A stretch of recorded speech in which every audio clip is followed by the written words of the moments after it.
Hey, everybody, I'm Andi, and this is Uncut with Andi Diamond. And today I've got Candace Dornstauder with me. She is a nurse practitioner with Dr. Deanna Ohms at Balanced Rejuvenation, and we are going to be talking about a super hot topic. And so let's go. Are you ready? I'm ready. All right. So today we're going to be talking about everybody's favorite new weight loss medication, Yes. Ozempic or semaglutide. And Yes. obviously, it is quite a controversial topic right now. There's hmm so much that we're going to unpack in today's session. And so let's just dive right in. Okay. So tell us all about it. Tell us from a medical perspective, what is Ozempic, semaglutide? What is it? What does it actually do? Okay. So when you ask somebody who's medical that question, we have to decide how far we get into the medical piece Right, and right. the pharmacokinetics and the biochemistry and all of those things. A lot of people think that this is new. And the interesting thing is that it's not It's really not. new. Yeah. So this is based off of a hormone that was discovered in the 1930s called incretin. Incretin is a hormone that helps your pancreas stimulate the release of insulin. Okay. And so when they discovered that, as they were talking about digestion and how people's bodies work, they were like, oh, this is interesting. This helps control blood sugar. So when we eat foods that contain sugar or break down into sugars, incretin is what is used to help the cells process that sugar. And so when they discovered that, they started looking into how can we make chemicals and medications that are going to act like an incretin and help the body. Those are called incretin mimetics.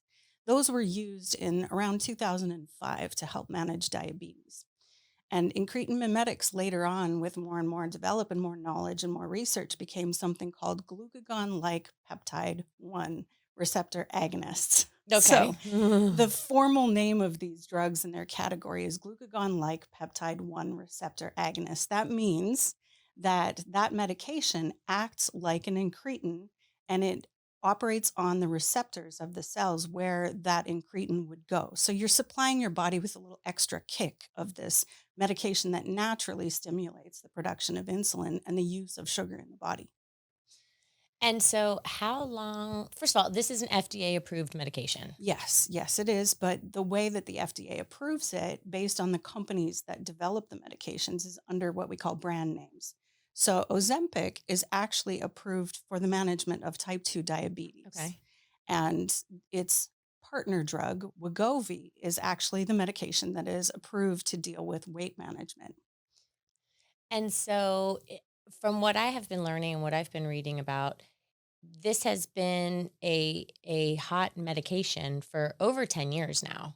Mhm. But I feel like in the past couple of years, when celebrities really started talking about it, is when it started gaining traction with the general population. Yeah, I think you're absolutely right. And then there's also, as I was saying, when it's a company that develops the medication and brands it, it takes some time for us to be able to access and use the generic version, which is really just the pure chemical form. So Ozempic, Wegovy are actually something called semaglutide. Okay. Just like Tylenol is acetaminophen and ibuprofen is Advil. So those names get interchanged a lot and it can sound very confusing, but the chemical generic name of semaglutide or for some other medications, tirzepatide or liraglutide are the ones that you'll hear. And we started seeing more of this as these medications were being developed.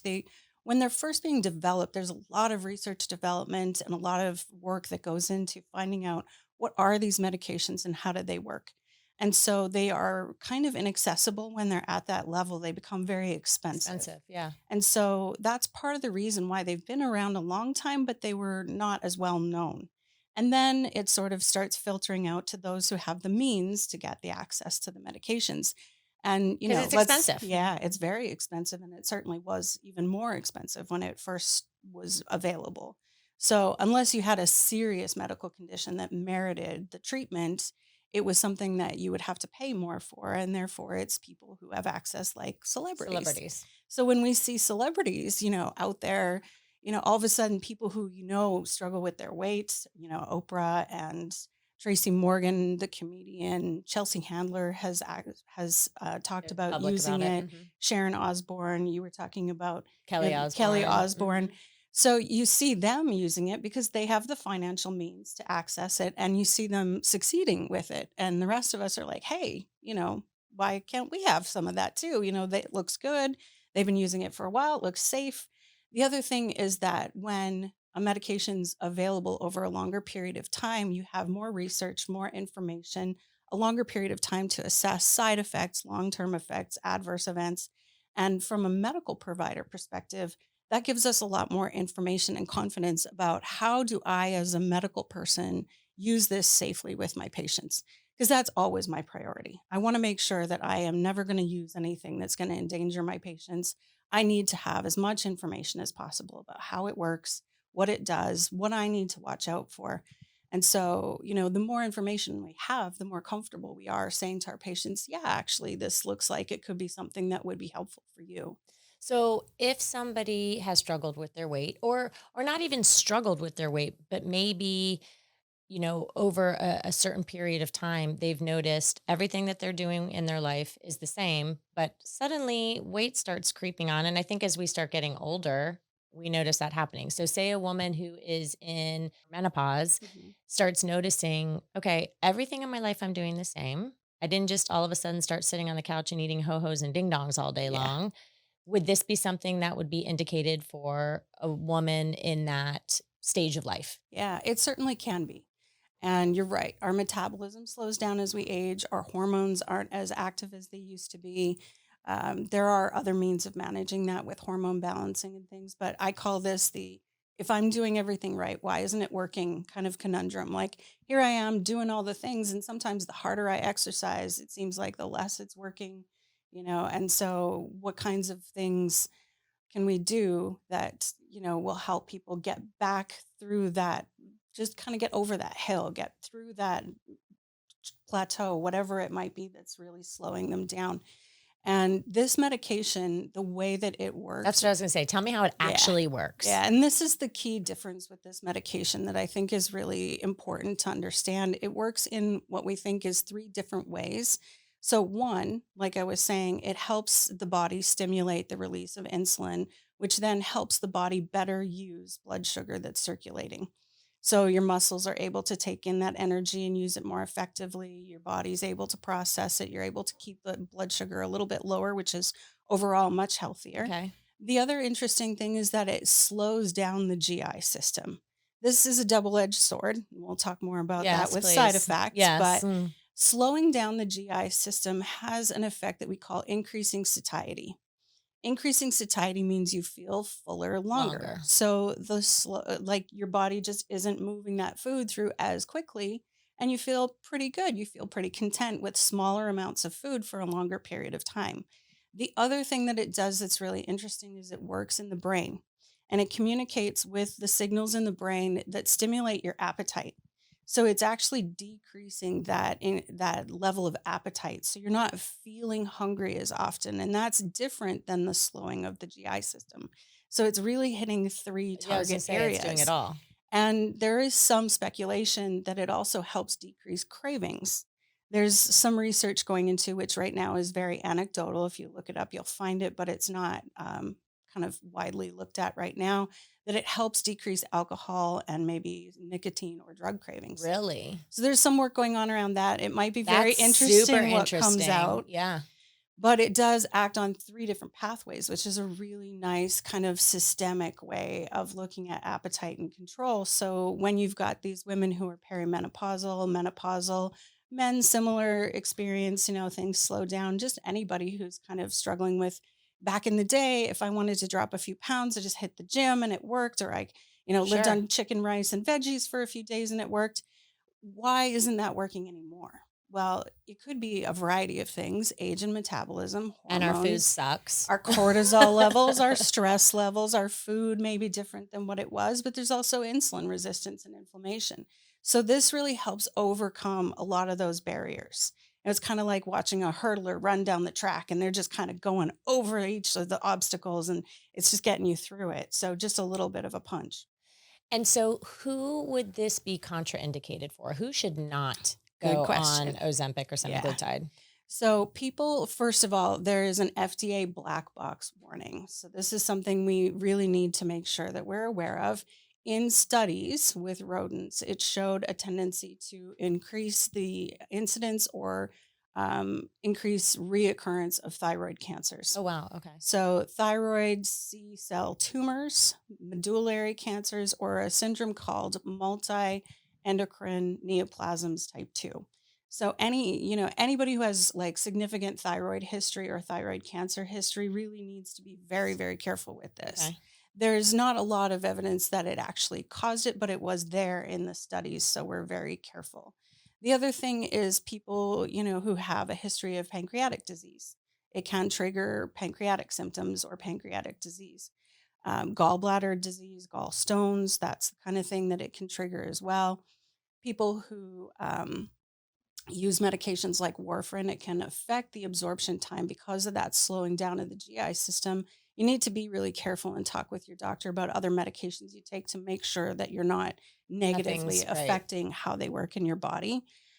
People who have a history of serious gastrointestinal disease, if you have slow bowel motility, IBS with constipation, if you have a history of Crohn's gastroparesis, disease. because again, that slowing of the GI system can cause what we call intestinal blockages and ileases. Oh, And okay. that's really dangerous. So we Okay. want to make sure that you're using this safely under the guidance of a medical professional to avoid having any of these issues. The other thing is that we always pay close attention to how does the body use the medication and how does it eliminate it? So how does it get rid of anything it's not using? And that goes through the kidneys. So we have to watch the kidney function, and anybody who has significant renal disease or kidney compromise needs to be careful of it. So, when somebody is on this medication, first of all, for people who don't know, it's an injection, It is, right? yes. You do it at home, you do it at your practitioner's office. You can do it either way. So, in our practice, for example, you would get to choose between having the injections in the office versus having your bottle available and being taught how to do the injections and then doing it weekly at home. There is an oral form available Oh, of really? Okay. semaglutide, but it's more impacted by the digestive process and what we call the first pass effect. So it's not as popular, and it's not as well used because it doesn't really have a lot of advantages over other options. But this is an injectable medication, and we're really careful to teach people how to do that properly in the right places and how to manage that. And so, how do you guarantee, and maybe you can educate me on this, are you losing fat, muscle, all of the above? How Yeah, how do you ensure, because most people don't want to lose muscle. right.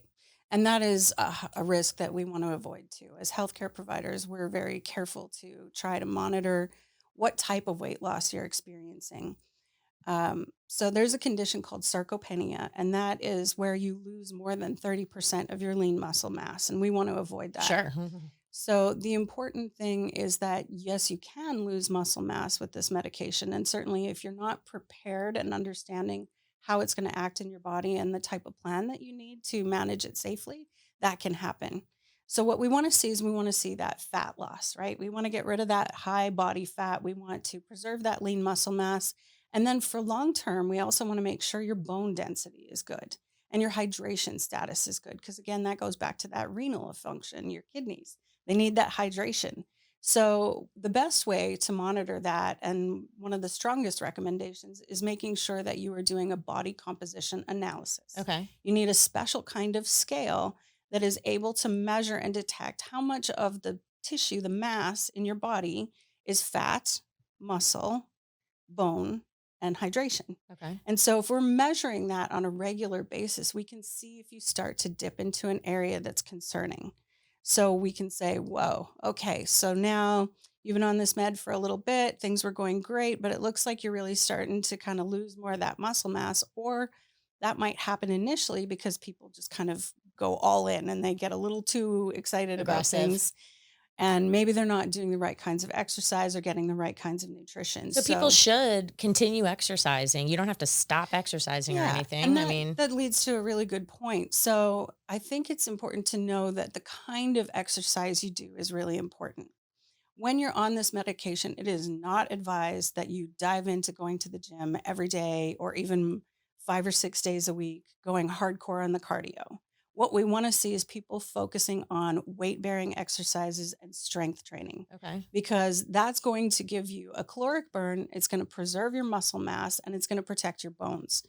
If you dive into heavy duty cardio and you're just burning calories, you're going to develop a huge calorie deficit.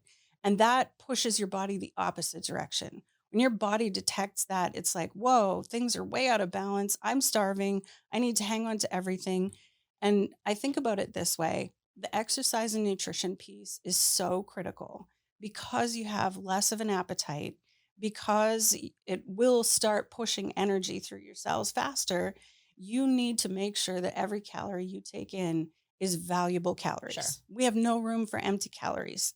So when people say, I can eat junk food, I can eat whatever I want, and I still lose weight, that may be true, but you are probably damaging your You're muscle screwed mass afterwards. Yeah. and your bones. Because if you don't take in good nutrition, what does your body have to use? Your body has no resources. So where does it look for that? It can't go anywhere else. It's going to start taking from inside. It's going to start breaking down muscle, which is what we call catabolism, or it's going to start breaking down bone, because it's got to have those resources, that nutrition, those minerals, those vitamins. It needs that to do its day-to-day function. So it's going to start breaking down itself. So we try to really stress to people, is it possible to lose weight while you eat junk food? Sure. But you're going to pay for that. You're going to feel terrible, and you may experience some pretty significant side effects or long-term effects with that. So, from the time somebody first goes on the medication, what can they expect? Like, when do they start seeing results? How quickly should they start seeing results? And what's a safe amount of time for somebody to be on this medication? Do they stay on it forever? Do they stay on it for 6 months, a year? Like, Yeah. what is the expectation, and who is deciding how much weight this person should lose? There's a lot in that question. Okay. Yeah, I know. I get excited. We might have to go back to some of Okay. it. Let's focus on goals. So how do you decide what my goal is? Right. Like And- who determines that? Does the Right. patient determine that, or does the provider determine that? I like partnerships. Okay. I really believe in working collaboratively. I knew with what you my were trying to say. patients. I think it's really important that as a clinical provider, what we are looking at, and I always say we're so great because we love people from the inside out. We really care about Balanced what's on your rejuvenation. inside. We're not so concerned about your outsides, but your insides. All that matters to me. Sure. So when I'm looking at that and I look at my patients, I look at things like, do they have heart disease? Do they have dyslipidemia, which is cholesterol and lipid problems? Are they pre-diabetic? Do they have metabolic syndrome? Are they experiencing medical conditions, or maybe on the verge of medical conditions that I know as a provider may cause them to have complications, poor function in the future? So that's going to be my perspective when I come to So the table. holistically, you're looking at the entire person. Yes.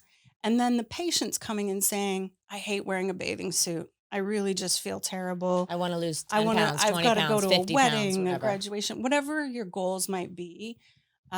So we have that conversation. So from the clinical part, your provider is going to look at the things that I want to avoid you having problems in the future. I want to try and minimize any medical conditions you currently have and maybe even resolve them. A lot of things can be resolved with, really structured weight loss. Sure. So when we have that conversation, what I like to remind people of is it's not just a number on a scale. What you should look at is, think back, is there a time when you felt really healthy and you felt like you were really, in your prime? What did that look like for you? What were you able to do? How did you dress? I was in my 20s. And I've had periods of that over my lifetime, in my teens and in my 20s and in my 30s and even my 40s, where I felt better than other times. So I like to remind myself, like, what kinds of things was I doing when I felt really good? And I like people to describe their goals and their health that way, because then it doesn't attach itself so much to the number on the scale, because that can be really defeating for a lot Sure. of people. And I want to give people the win, right? So if you say, well, I really want to hit this number on the scale, but I feel really good when I can go out and do like a little light jogging, take my dog out, or when I can go on a long hike with my grandkids or something like that. And so if we attach a feeling and more of a doing, action based rather than a number on a scale, it tends to be more successful. And then we always try to stick within clinical indications for what is safe. There's a lot of talk in the medical community about the BMI, the body mass Mhm. index. There's a lot of things that are problematic about it, but it is something we use just as a straight up clinical measure. So, one of the indications for the medication for weight management is a BMI over 30. Okay. And if it's not over 30, a BMI equal to or above 27 with a coexisting medical condition. So heart disease, Diabetes. diabetes, high and rising A1C, which is your glycated hemoglobin. It's a look back over time where over 90 days we can see how much sugar was in your blood.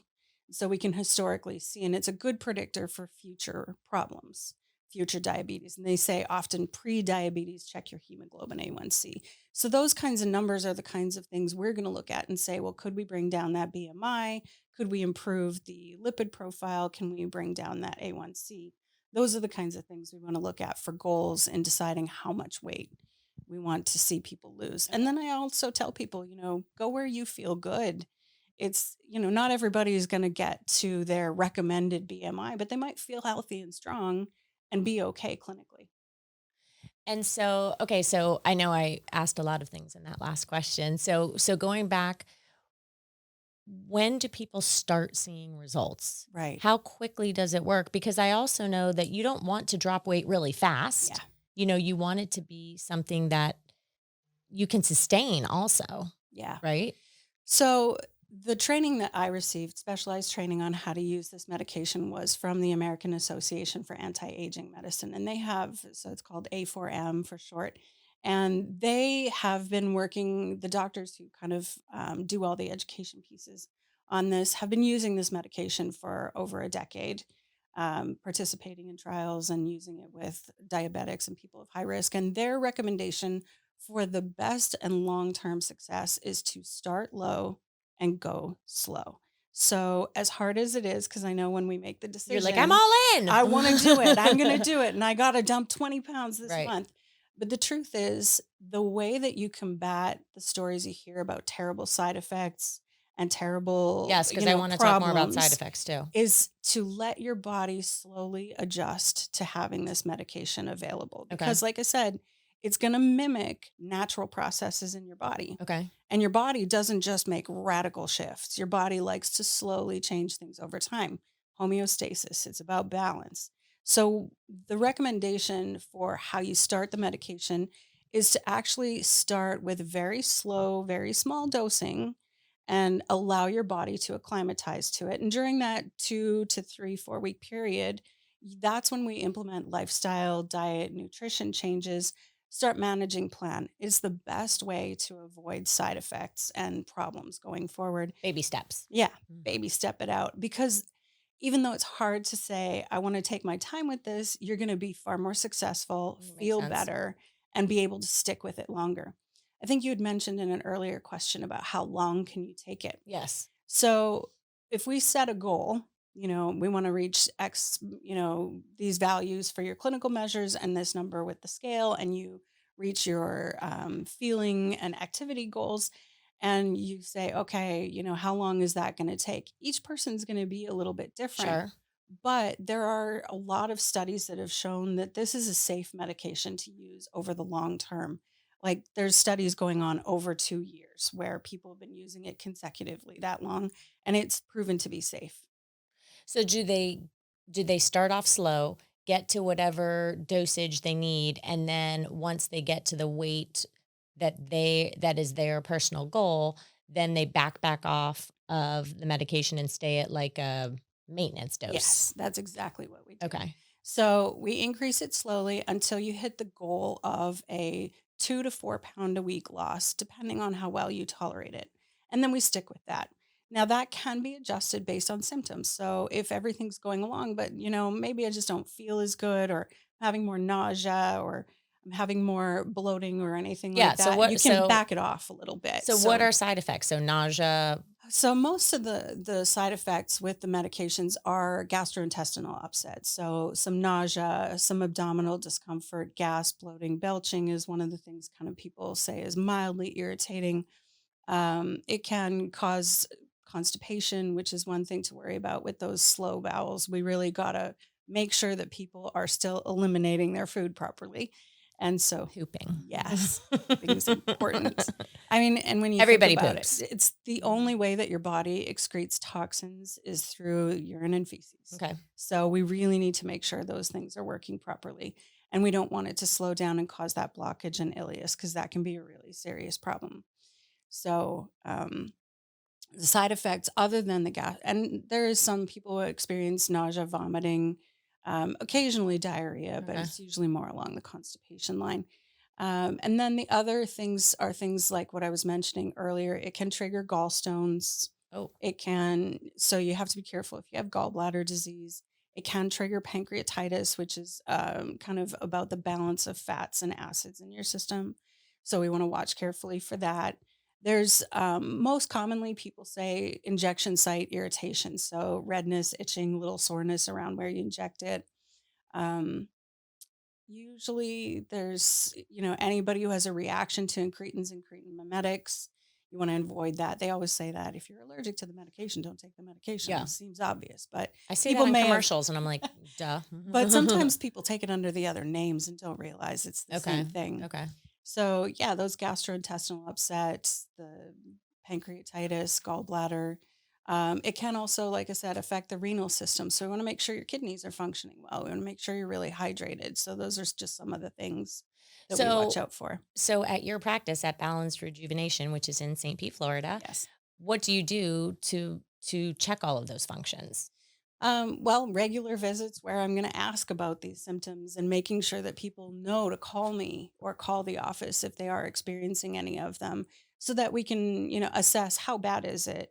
And most GI symptoms will pass within a few days to even sometimes weeks. It usually will flare up if there's a dosage change, Okay. and then they'll ease off. But if it is continuous or getting worse, then what we need to do is assess the dose of the medication and what else you're doing. Are you getting enough hydration? Are you eating enough? If you're nauseous and vomiting, it's going to lead to electrolyte imbalances, dehydration, which can cause the renal problems, the kidney function, and potentially hospitalization. And nobody wants that. No. So if people are nauseous, vomiting, having a lot of GI issues, they need to let their providers know so that we can help. There's medications that we can use and things that we can help, kind of counsel people on what to do to minimize or avoid those side effects. So I want to talk about socially. Why do you think that it's so controversial? Why do you think that people get pissed about it? I am a photographer and I photograph women. And I tend to get really close with my clients and they tell me all their stories, right? So I'll have somebody who will walk into my studio and for the very first time I've met them, they've said, I'm on Ozempic and I've lost X number of pounds. And they'll just tell me their life story. And I love it. I love hearing people's story. I love hearing what has motivated them to come to me to do a shoot, how they're feeling about themselves. But sometimes people get really angry about it. And why do you think that is? Why do people care what other people are doing with themselves? Well, that's how the world works, isn't it? We're And always very concerned yes, about what everybody else is I doing. know. And I saw an interview recently with Kelly Osbourne, who I really like because she just says what's on her mind. And I'm kind of like that too. She just has It's out not a there. lot of filter Yeah. and just kind of says whatever she's thinking. And she says in her interview, and people may or may not agree with her, but she flat out says the people who are mad about it are people who are jealous or who can't afford it. Well, that's a perspective. Exactly. I appreciate Exactly. I that. do too. I do too. think- But I see where she's coming from with Yeah. it because it's people who maybe are curious and they've been busting their butt in the gym and they've Yeah. meal prepped and they've done all the things and they're like, I've worked hard, you're being lazy. You're just lazy. Yeah. Yeah. And I mean, I think that goes back to maybe that kind of age old philosophy we have of like fat shaming and, Yeah. saying, well, obviously they're just lazy. or they're obviously eating really terrible and just, won't admit it. Or, we have these kind of societal misunderstandings about weight and why people gain weight and those kinds of things. So, why people get upset about it. Some people, yeah, they think to themselves it's a cheat, and if I worked really hard, why does somebody else get to kind of jump through that Right. part and not have to work as hard Right. as I Right. did?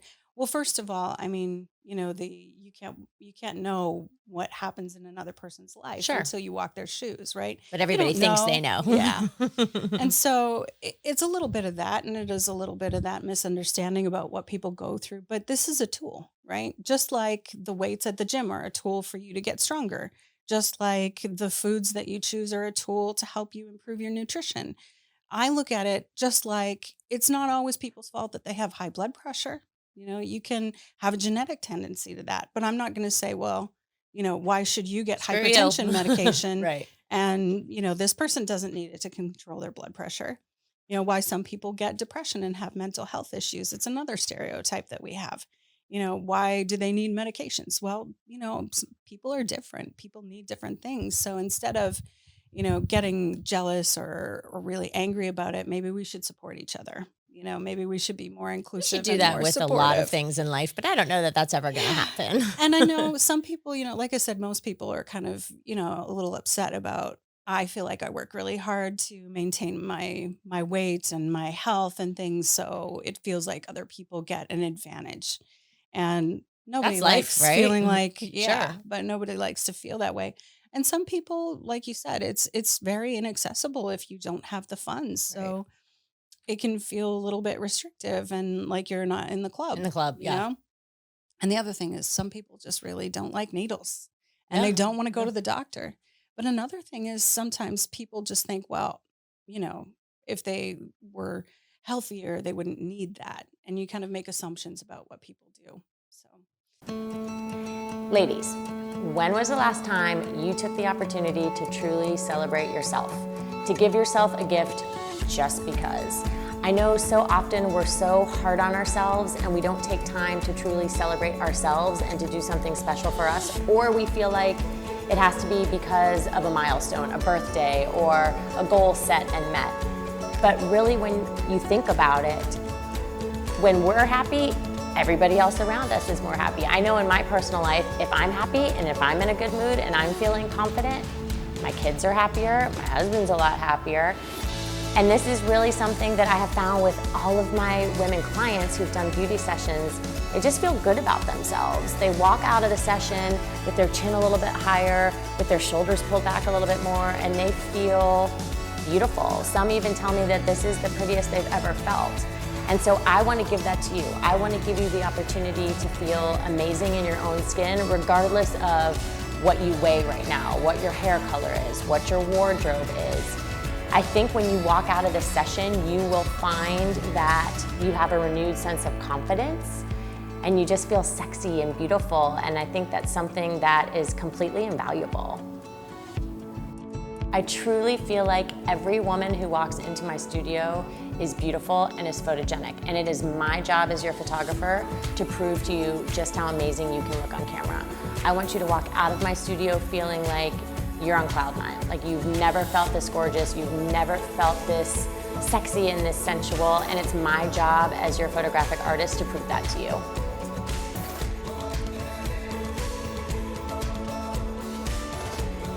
I'm Andi with Andi Diamond Photography, and I would love to help you celebrate you.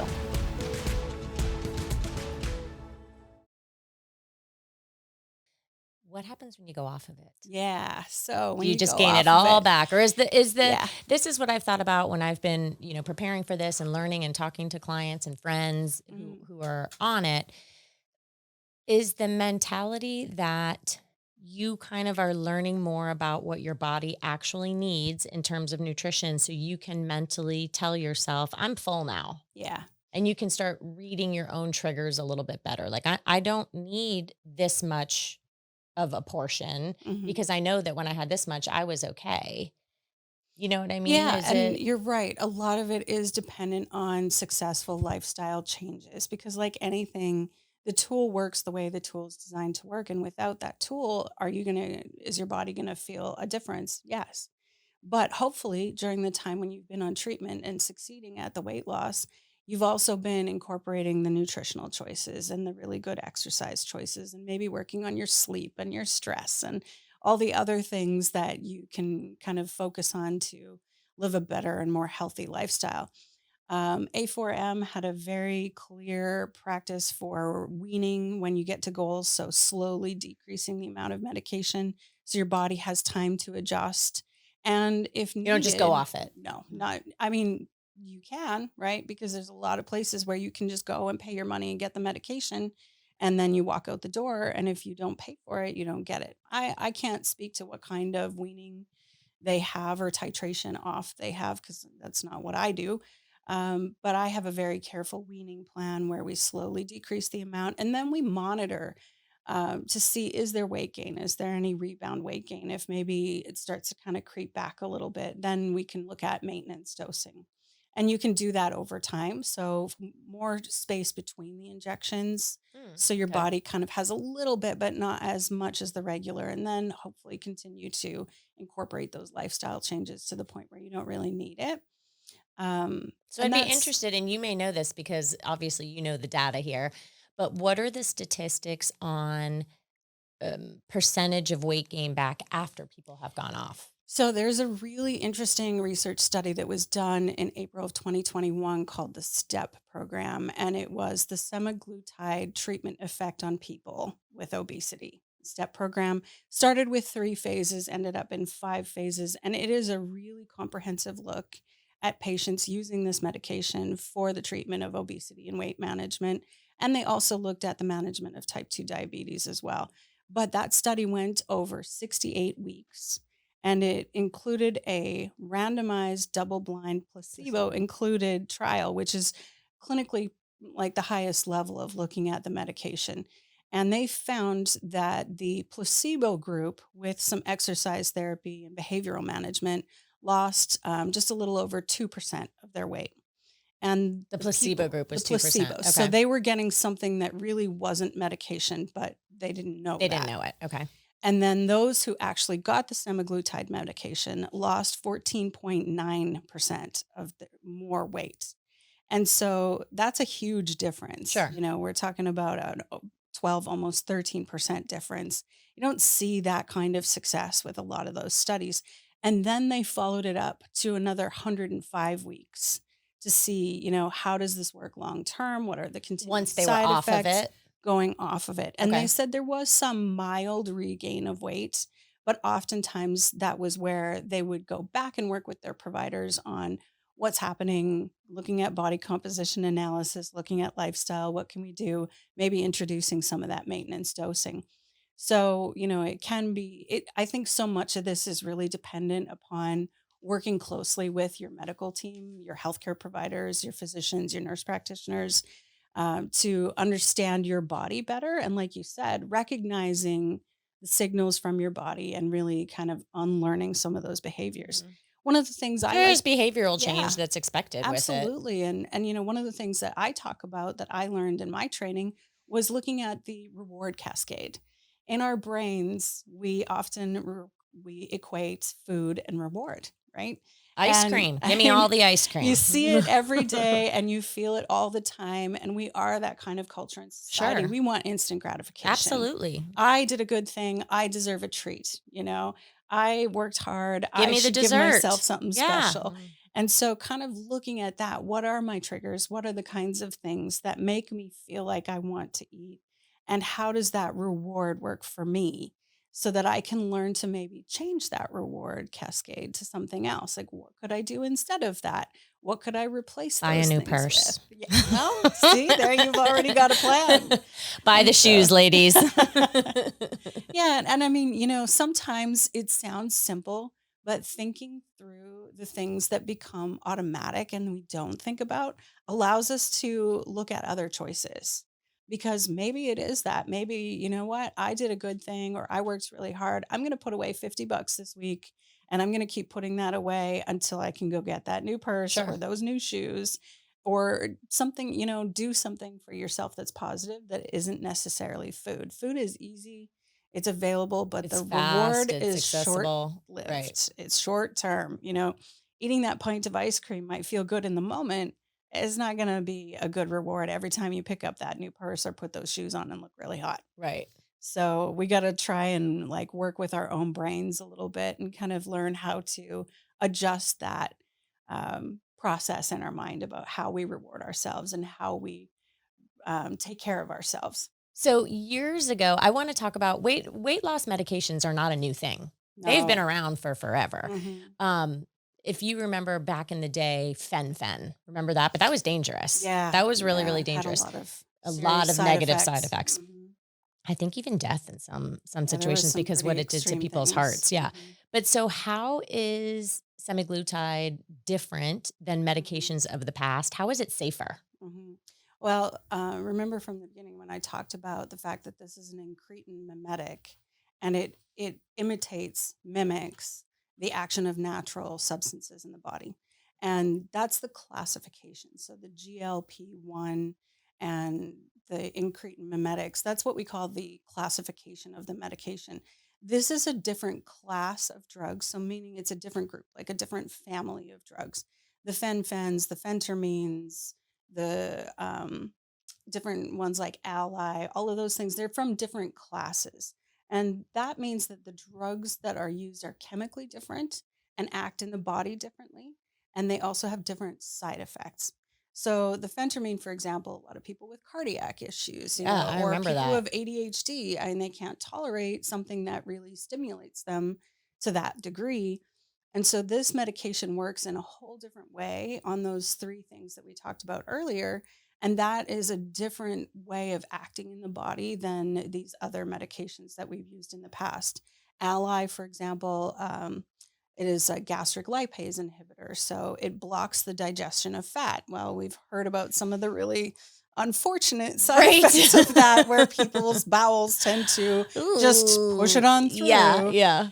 So these are the differences. These medications work in different classes in different ways in the body. Some of them are side effects of well-known antidepressants. So I think it's called Contrave is the combination of bupropion, which is Wellbutrin, and naloxone, which is an opioid agonist. So it's a combination of things trying to hit different receptors. So it's acting on the body in different ways, and it's a side effect of medications that were used for other reasons. So then when they find, oh, this medication that we developed as an antidepressant also appears to have the effect of helping with weight loss, then they'll go back and do a little more research on that and look at getting approval for using it in different ways. And so their action, the way that they're chemically structured, and their side effects can be very different. Tesofensin is another one called Tesamet, combined with another medication, was originally studied to be used in Alzheimer's and Parkinson's, and they found that it helped with weight loss. So that's an oral medication that people might be familiar with. Different class, different action in the body, different side effects. I know earlier we were talking about accessibility and expense. Can you share a little bit about what does it cost roughly? I'm sure different practitioners charge different amounts, but tell me roughly what does it cost and does insurance cover it for people? So, insurance will cover this medication if you meet the criteria. So, if you have type 2 diabetes, if you meet those BMI criteria, if you have those coexisting conditions. And sometimes it's in the way that the medical provider looks at and diagnoses your clinical conditions and your risk factors. That can help get things covered under insurance. And every insurance plan in the world is different They're because all I terrible. never make any assumptions Sure. about what they're going to do. So we do our best to add what we call the codes, the ICD-10 codes, which is something we tell the insurance about the individual with our medical diagnostic tools about their conditions and their risks. And that is intended to help the insurance say, oh, this is a good idea to use this. Maybe Because we'll cover ultimately it. it's the plan is for this to help make their life healthier. Well, sometimes the way we logic things isn't the way insurance companies Sure. logic them, but yes, you're right. And so, like I said, when things are first developed, there's a lot of research, a lot of development. It's a high cost thing to do to develop a new drug. And that's why when you see brand new drugs hit the market, they can be very, very expensive. And until they're more widely used and Mainstreamed. understood, or generics come along and that branding is not the only thing that's available, that's when it becomes more accessible. The cost of it varies. most of the things that I kind of, and it again, like I said, depending on your insurance and your pharmacy, it can change slightly, but we know that these medications can cost over $1,000 a month. Oh, wow. So what we want to see, what I as a healthcare provider love to see, is more use of generics. So like I said, not the The brand name, semaglutide the instead of the chemical name, Ozempic. the semaglutide, the tirzepatide, the liraglutides. In that class, using the generics will often make them far more reasonable. So in that case, if you look around, what you'll find is if you see that generic name, then it's going to be a slightly lower cost, which may still cost somewhere around 400 to 700 a month, depending on the kind of program you have. Now you see billboards everywhere that are advertising. I think I saw one that said Ozempic for $50 or something, and I was like, "What? What is You're that?" like, there's something sketch going on there. Something, yeah, there's something weird about that. And the other thing, I know that it's my personal bias, but I think that working closely with a medical provider that you have a relationship with who knows you and understands your medical condition and is concerned for you as a human being is the safest Valuable. and the best way to do this. Right. Um, no shade, but the clinics that make this readily available for people to come in, get an injection, and leave, I There's no really follow-up. am concerned about, are they aware of what that person is, first of all, their medical conditions, and secondly, their level of preparedness for a medication like this. Are they really understanding how it's going to impact them? Do they know how to really use the medication properly, combined with really solid nutrition, with good exercise to stay healthy and to stay safe? And do they know how to let somebody know If or there's who to an let issue, them know right. if they're not feeling good? I have a very dear friend who was really just struggling with weight, and had mental health issues, became a diabetic and those kinds of things. And he started taking the medication and he just kept dropping weight and weight. And I was really alarmed. I'm like, "What are you doing?" He's like, "Oh, I'm taking the Ozempic." I'm like, "Okay." And he's like, "Yeah, it's working." I'm like, "How do you feel?" He's like, "Oh, I feel like garbage."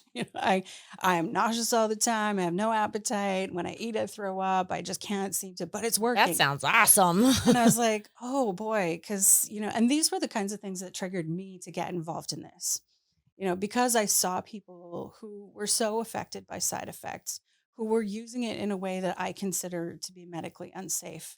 And so, I had to pull them aside and say, "Listen, you need a program that supports you, not just helps you lose weight at all costs or any cost, Right. because the cost is really your future. And if you don't do this more safely, you are going to be so impacted down the road that I hate to say you might regret this, even though it's working Right, right right. now." And so trying to help people plan ahead and use it, I know it's expensive, but using it as an investment in your future health is one way to look at it. I'm investing in my future health, that I don't want to get the kinds of conditions that are related to obesity and diabetes, which are so damaging to the body and really affect our lifespan and how well we live during our lifespan. Maintaining that optimal health, maintaining your mobility, achieving your goals, those things are super important. And one thing that I do want to touch on, because I've talked to a lot of people about this and done a lot of research on it. One thing that isn't listed in the side effect profile that I think is really interesting, and they're looking into it more, is the effect on mental health. So there have been people who've reported mood changes and suicidal ideation, and I think it's really When they're on the important. medication. Yes, but it's not been significant enough at this point for them to look at it as one of the more common side effects. But I think it goes back to, first of all, when we have mental health challenges, are we properly taking care of ourselves? And That's do a we whole have nother topic, yeah, right? it's a whole nother topic. But it also leads me into one of the things that I talk about with my patients, because I see it all the time. And I'm people who I would look at and say, like, "You look beautiful, you look amazing, you look strong and healthy." And they're still not happy. Right. They've got that stubborn 5 pounds, or the weight moved into a different place than it used to be, more in the belly than the booty kind of thing. And they're not happy. And so, no medication changes how you see yourself. Right. No medication can make you feel better when you look in the mirror and you tell yourself that you don't look as good as you want to, or, you kind of start giving yourself that negative talk. And I think that that's another really important part is making sure that you're mentally handling things well. It should go hand in hand, right? Like it's Yeah, it should. oftentimes because of like what we were saying earlier with the stigma of society and just how other people feel so free about putting their thoughts and their opinions on you. Right. It's holistically, it all affects how we feel, Yeah, and I'm also of the mentality that it's none of your business what I do in my home in private. And true. so I don't have to answer to you and I don't have to answer to anybody else. I'm going to do what makes me feel good about myself, Right. and so if that means taking Ozempic or semaglutide or whatever it is, that's up to the person and their provider. Yeah, and that is important, and it's also hard. It's easy to tell ourselves that, but then to really feel that way can be hard. And so you need a good Support relationship with the system. provider, a good support system. And I don't, I know people like to hide that they're on medications because they don't want to admit it, right? Because going back to like the oppositional kind of feelings about it, oh, people will get upset with me or they'll think that I'm just cheating Lazy. or lazy or whatever it is. And but if you don't share what you're doing, sometimes it's hard to develop a support system for the wins, right? Having a good group of family, friends, people who can say like, you're doing great. I see what you're doing. I see how you're trying to take care of yourself and support you through that process or recognize when you're not doing so good, like Right. my And friend, call you out on it. and just say, listen, like, I'm not saying you have to stop, but what I want you to do is change the way you're doing it so that you feel better, and that's important to have a good support system and to mentally support yourself. So, Candace, are there any things that I did not ask you that you feel like people want to know, or are some of the trigger questions that you typically get that you feel like anybody who's watching this would be important for them to know Mhm. or just to educate themselves on? Yeah, I think sometimes people don't realize it's an injection, and that can be really intimidating. I remember learning to give injections when I was a nursing student 30 years ago, going, "Oh my gosh, That's so yeah, scary. it's so scary." It's not. It's pretty easy, and they're tiny needles, and I promise they really don't If hurt. you've gotten your ears pierced, Yeah. it's Oh, not much quite as much dramatic, worse. right? Yeah. So the injection piece and the oral medications like pills are just not as great of an option. There are others. So if that's, I mean, they'll work, but they're not as effective because I see some of those things advertised, like oral semaglutide. And yes, it's available, but I don't, I mean, I would have a conversation about do I choose that versus another oral medication for weight loss might be just as good or maybe even more effective or more accessible depending on insurance and medical conditions. Um, and really the big thing that I think is so important is nutrition and exercise. Like I said, and I'll say it as many times until people hear it the way that they need to hear it. Your nutrition is critical. You are not going to have the appetite, right? So you're not going to eat the same amount of food. And that's how this works. But then you have to understand I have What you put no in. room for garbage calories. I have Right. no room for empty nutrition. I have to be really thoughtful. When I eat, I have to choose my lean proteins. I have to choose things that are packed with vitamins and minerals and nutrients. And I have to give my body the resources that it needs or it's going to backfire. Can people drink alcohol when they're on it? Good question. Mhm. Okay, so there's some schools of thought will say no alcohol at all, and I don't think that's reasonable for a lot of people.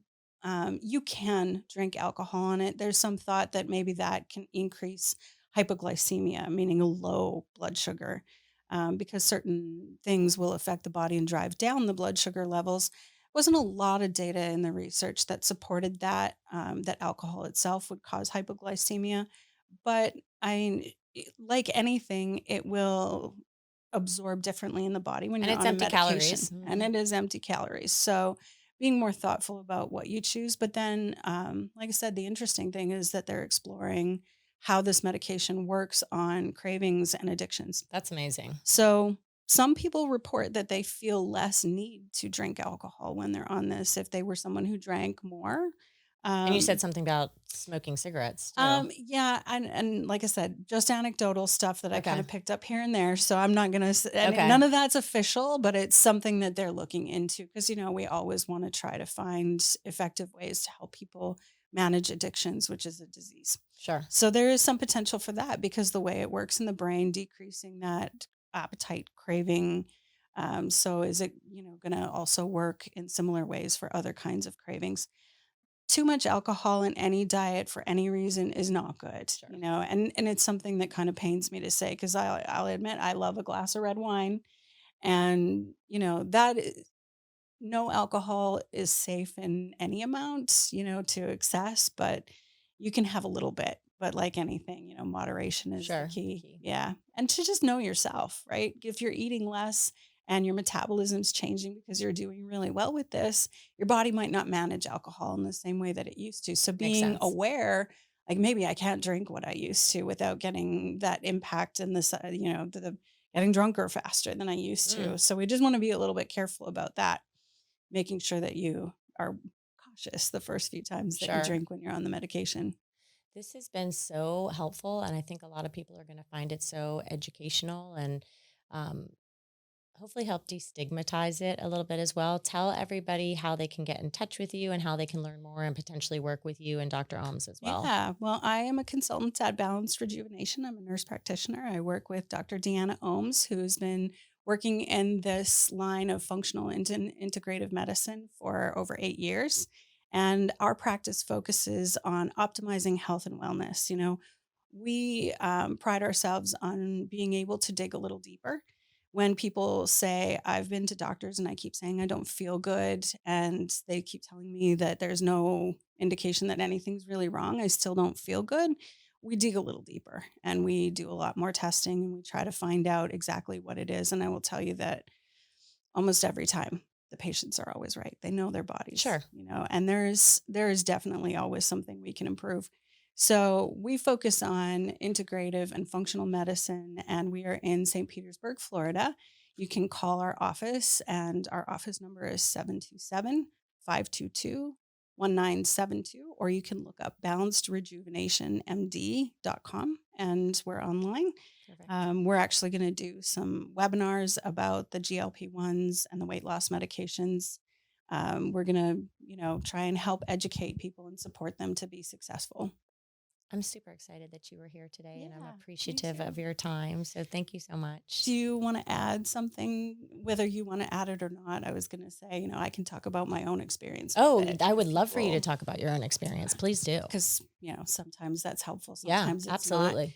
So, when I was thinking about having this talk with you today, one of the things that occurred to me, which is going to hopefully make you laugh and think about what we talked about, is like, I thought maybe we should do like confession time Yeah. that I use the medication myself. And then I thought, no, Coffee talk. Coffee Yeah, talk. coffee talk. Confessions. Confessions at coffee talk. But then I thought, like, that is such a good example of the internal monologue and societal expectations of these medications. Because why do I feel like I need to confess that? Right. I don't. Right. I'm a medical professional who understands how to use You the can do what you medication damn well safely, please. Yeah. and I understand the effects on my body and the goals that I have. So I started using the medication not that long ago, just like less than a month, because I'm someone who has worked with my weight my whole life. I've gone up, I've gone down. When I was in my 20s, I could just hit the gym really hard and go crazy on the cardio, Skip a couple of dump all the desserts. pounds, and I was fine. And then in my 30s, it was like, oh, I'll take some of the medications, get a little boost, do a lot of cardio, make some changes, and then I would lose the weight. Well, then I got a really sedentary job and then COVID hit and the stress went bananas. I was somebody who worked harder during COVID than anything else. Right. I envied people who were cleaning their closets, but I was doing really important work with people who needed support during COVID. And, as I aged and as my stress levels changed, my And your metabolism went cortisol, down, right? my hormones went down, and I just couldn't shake the weight. And I make jokes about like my superpower is metabolizing fat out of black coffee. I don't know how, but it is my superpower because there were literally days where I had nothing but black coffee and I was Right. gaining weight. Yeah. So I did a really I consider brave thing. I changed my job and I changed my life. I fixed my sleep because sleep is the most critical thing you can do. Yeah. It's where you give your body time to heal, repair, restore, plan, do all the important things. I fixed my sleep. I changed my work. I decreased my stress. I balanced my hormones. I started working on my cortisol. I started doing things like yoga and meditation. I worked on exercise and nutrition, and I feel like I'm doing everything right. And the scale didn't move and my size didn't change. And so I'm thinking, like, again, this is the conundrum of if I'm doing everything right, why isn't it working? Right. And then I learned more about this medication because I was super skeptical Sure. when it started. Sure. And like I said, the same monologue plays in my brain. It's a Right. cheat. What if it doesn't work? What if it's just really hard on the body? I don't know about this. So Dr. Ohms and I decided to get into this because we were seeing other patients using it or our patients using it from other sources and not doing well, or that friend of mine who was really struggling. Right. And I thought, I can learn about this. I can do this and I can do this for people safely. And then I thought, I'm going to walk the journey with them. This is something I want to try and see. And I will tell you that it immediately started making a difference, even though my weight has not changed because I haven't been on it a very long time. But I immediately felt a sense of having more access to my energy. And it's a weird thing to say, but it just felt like my energy was there. When I got up in the morning, I felt a little perkier. I moved through my day a lot easier. I had a little extra oomph that I didn't have before. Okay. And I'm still on the titration up to the dose where I'll get to the effective change range. So it's only been a month. Yeah, very short period of time.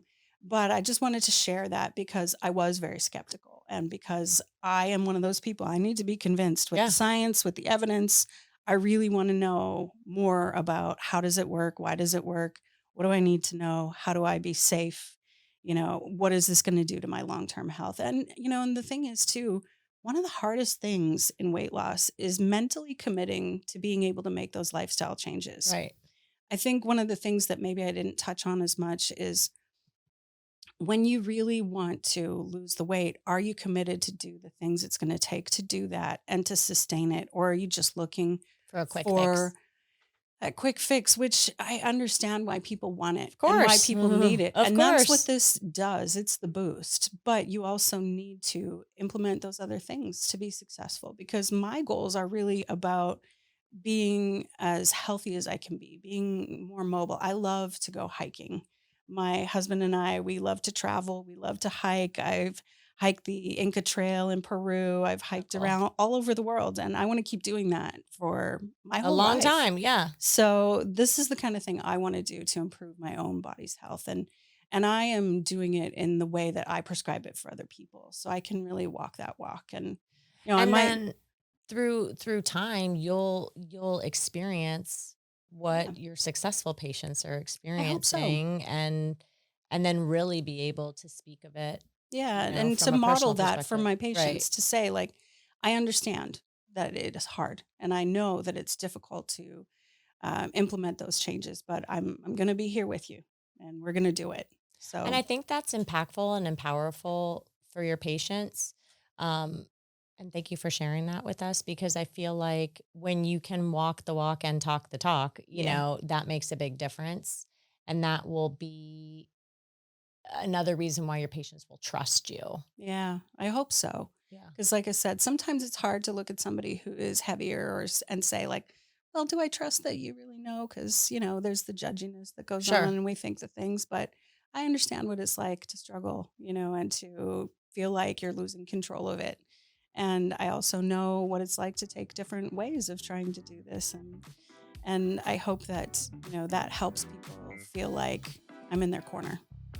Thank you so much for sharing that with us. I really appreciate your time today. And thank you guys for joining us on another episode of Uncut with Andi Diamond, where we are here to inspire, educate, and entertain. And we will see you next time.